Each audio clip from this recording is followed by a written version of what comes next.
Bonjour à toutes et à tous. Alors aujourd'hui on va parler cuisine, non tactique. On va parler de la tactique, le Barça, comment on peut jouer avec les joueurs qu'il a actuellement, voir un peu ce que le mercato peut nous apporter et surtout tactique. Vous avez demandé une vidéo sur la tactique, comment on peut jouer avec du Marcos Alonso, du Inigo Martinez, comment on peut mettre Baldé en place, comment on peut jouer avec Abdé, Fati, Lewandowski. Évidemment sur cette vidéo là je vais mettre des joueurs de côté, des joueurs qui moi je pense vont partir cet été, et comment faire pour essayer de combler les départs, et faut-il réellement combler les départs? Donc ça on va le voir tout de suite dans la tactique, et c'est maintenant.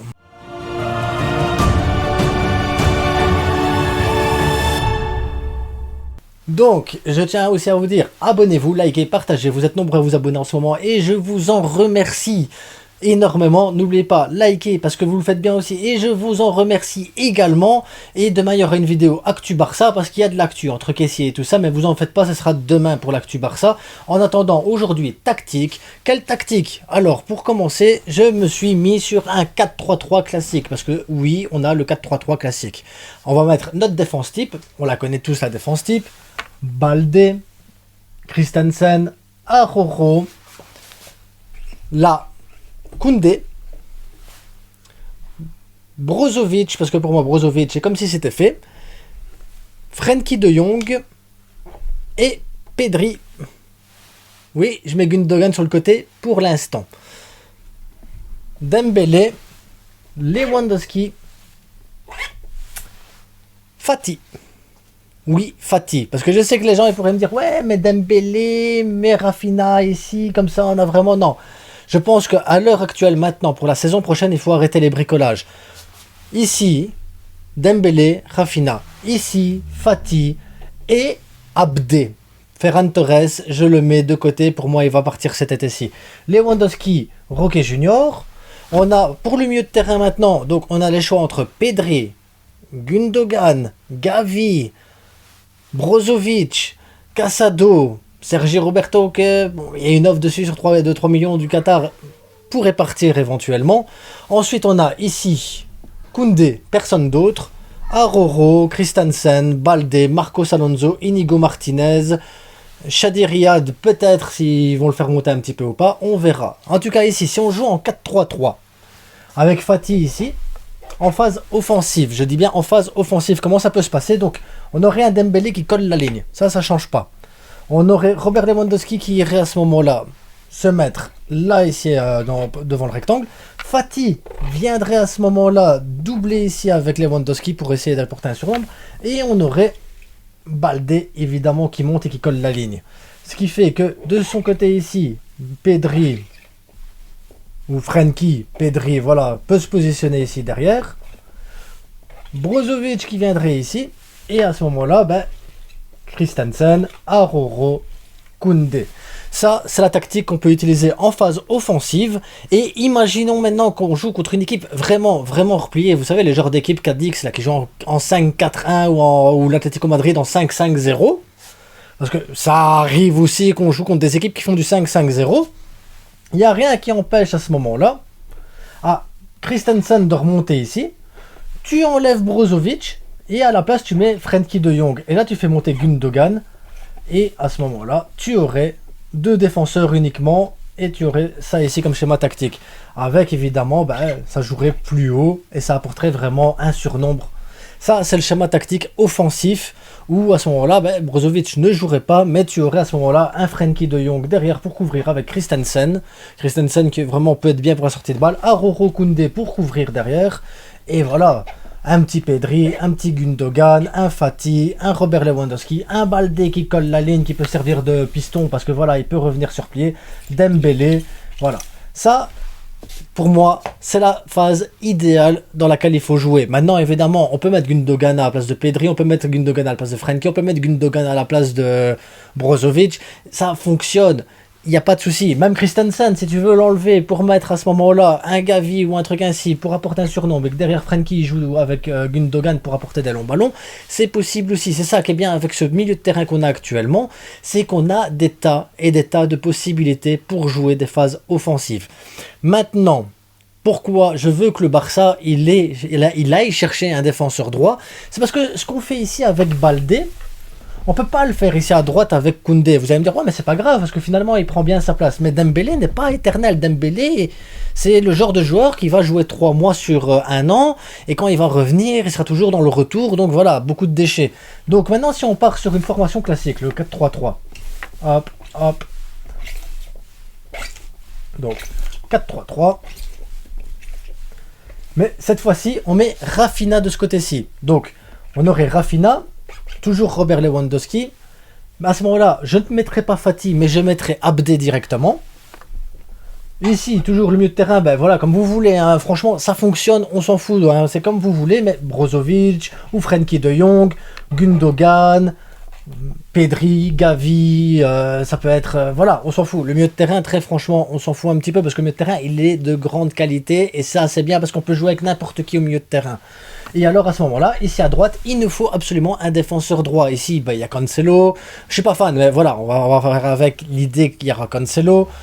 Il y a Fresneda. Et à ce moment-là, à gauche, rien ne t'empêche de jouer alors avec un Marcos Alonso ou avec un Inigo Martinez. Dans l'axe, toujours Christensen, Aroro. Pour moi, voilà, c'est intouchable. Tu peux mettre Koundé pour certains matchs, mais pour moi, ça reste intouchable. Aroro, Christensen, c'est du solide. Mais tu peux jouer avec Inigo Martinez ou Marcos Alonso dans ce genre de cas. Pourquoi?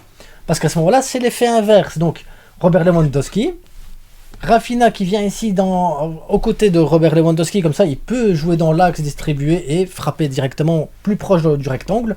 Et à ce moment-là, Cancelo, Fresneda, ou on verra le défenseur droit qu'il va y avoir, pourra lui coller la ligne pour justement servir de doublure à Rafinha qui a toujours besoin d'aller rechercher une balle là ou de pouvoir rentrer dans l'axe pour frapper. Mais il nous faut un défenseur droit d'un profil différent. Et dans ces cas-là, Abdé, lui, vient coller la ligne ici. Ce qui ferait qu'à ce moment-là, le milieu de terrain monte, pas de problème pour les deux. Lui, il vient ici. À ce moment-là, pareil, Christensen reprend sa place en milieu défensif. Et Inigo Martinez ou Marcos Alonso avec Aroro. Et ça fonctionne aussi bien, mis à part qu'on aura à ce moment-là ce côté-ci qui servirait pour déclencher les actions, pour dribbler, pour percuter et tout ça. Ça, ce serait hyper intéressant de faire aussi. Maintenant, les équipes contre qui on va jouer, qui eux vont jouer offensivement, les équipes qui vont essayer de chercher la domination, les équipes qui vont chercher à prendre la balle, à essayer de la garder et à nous empêcher de jouer au football. À ce moment-là, on doit jouer avec notre système qu'on a eu cette année, le 4-2-2-2. Donc, 4-2-2-2, voilà. Et dans ces cas-là, Baldé, Christensen, Aroro, Koundé, Brozovic, et vous savez quoi, je vais même pas mettre Brozovic ici, comme il n'a pas encore signé, on va pas le mettre tout de suite, on va mettre Frenkie, Gundogan, Pedri, Gavi, Dembélé et Robert Lewandowski. Comme ça, dans ces cas-là, on peut avoir plus de contrôle sur le milieu de terrain. Je pourrais même mettre Rafinha ici, mais c'est parce que pour partir en contre, pour moi, Dembélé est la meilleure chose. Pour partir en contre, Baldé est la meilleure chose aussi, parce qu'il ne faut pas oublier, quand on veut le contrôle du milieu de terrain, il faut absolument que ça joue de manière à pouvoir bloquer les attaques adverses. Il faut avoir le surnombre partout, que ce soit défensivement ou offensivement.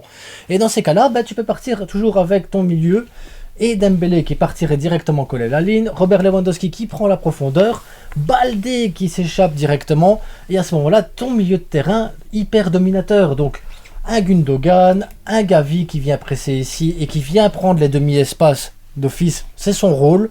Pedri ou Gundogan pour créer, frapper de loin, mais je préférais avoir Gundogan à cet endroit-là. Pedri ou Frenkie, l'un des deux, pour lancer ou des longs ballons, ou jouer court, ou chercher des espaces et des solutions. Et derrière, voilà, Koundé, Aroro, Christensen dans ces cas-là.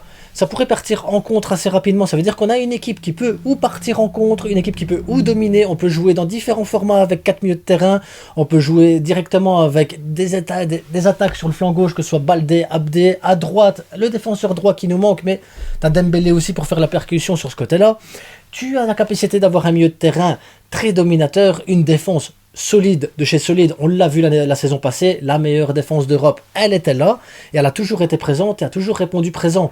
Donc, quand on voit le système et le schéma tactique qu'on peut utiliser actuellement, on se rend compte réellement qu'il nous manque ce poste-là.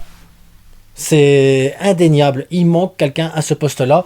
Évidemment, Brozovic doit absolument signer chez nous parce que c'est essentiel. Parce que le milieu de terrain ici, imaginons, on signe pas imaginons Brozovic ne vient pas. Il ne vient pas et tu veux jouer avec 4 milieux. Donc, Frenkie en double pivot avec Pedri, Gundogan. Voilà, parce que c'est les deux seuls pour moi qui pourraient jouer en double pivot avec. Et devant, tu aurais Gavi et Pedri. Donc Gundogan, Frenkie, Pedri, Gavi. Le problème dans cette formation-là, si tu vas pas chercher Brozovic ou si tu vas pas chercher vraiment quelque chose de bien, pour moi Brozovic on le signe, hein, mais imaginons, il signe pas, on aura un problème, c'est au moment des remplacements. Qui tu mets pour remplacer? Tu remets à ce moment-là peut-être Abdé ou un truc ainsi pour apporter, mais si tu veux garder ton système où tu domines, où tu gardes la balle, t'as personne, tu te retrouves isolé. Donc Brozovic est hyper important dans le sens où à ce moment-là, tu joues avec 4 milieux de terrain, ah ben, tu en as toujours un qui peut rentrer pour remplacer, tu peux toujours à ce moment-là jouer avec ton 4 milieux, et tu peux aussi, si tu veux changer à un moment donné, hop, rajouter à ce moment-là un Fati à la place d'un Abdé, tu peux Dembélé à la place de Rafinha, et changer un peu ton système de jeu. Tu as l'obligation d'aller chercher ton 6, il n'y a pas le choix. Et tu as l'obligation d'aller chercher un défenseur droit. Réellement, tu en as besoin, parce que juste Koundé ici, c'est pas suffisant si tactiquement tu as envie de faire quelque chose. Si tu as envie d'aller en Europe, aller chercher des titres, aller chercher une quart, une demi-finale, ne fût-ce que passer les poules, de toute façon, déjà passer les poules, on va essayer de pas être trop arrogant, tu dois avoir un défenseur droit, il n'y a pas le choix les gars, il n'y a pas le choix. En attendant, voilà, tactiquement, voilà comment je vois les affaires, dites-moi ce que vous en pensez, merci à Café d'avoir prêté son tableau.